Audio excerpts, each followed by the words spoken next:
South ఆఫ్రికాతో జరగబోయే 3 వన్డేల series కోసం టీమిండియా స్క్వాడ్ను బీసీసీఐ ప్రకటించింది.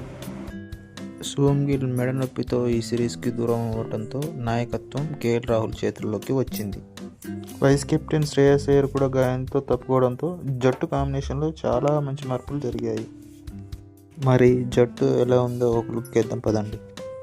సీనియర్ బ్యాట్స్మెన్ రోహిత్ శర్మ, విరాట్ కోహ్లీ తిరిగి జట్టులోకి వచ్చారు.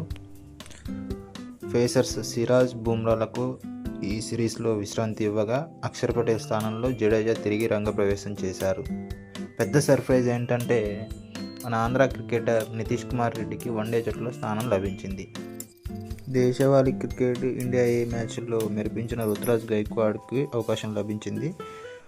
మరియు తిలక్ వర్మ, యశస్వి జైస్వాల్, ధ్రువ జురేల్ లాంటి యువతకు కూడా అవకాశం లభించింది.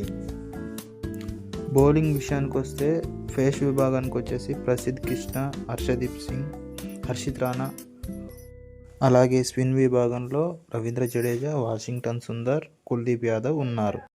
వికెట్ కీపర్లుగా కేఎల్ రాహుల్ మరియు Rishabh Pant, stand by wicket కీపర్గా ధ్రువ జురేల్ ఉన్నారు. షెడ్యూల్ విషయానికి వస్తే మొదటి వన్డే నవంబర్ 30 రాంచీలో జరుగుతుంది. రెండో వన్డే డిసెంబర్ 3న రాయ్పూర్లో జరుగుతుంది. మూడోది వచ్చేసి డిసెంబర్ 6న వైజాగ్లో జరగనుంది. మరి నితీష్ కుమార్ రెడ్డికి అవకాశం రావడంపై మీ అభిప్రాయాన్ని కామెంట్ బాక్స్లో చెప్పండి. Thank you for the watching.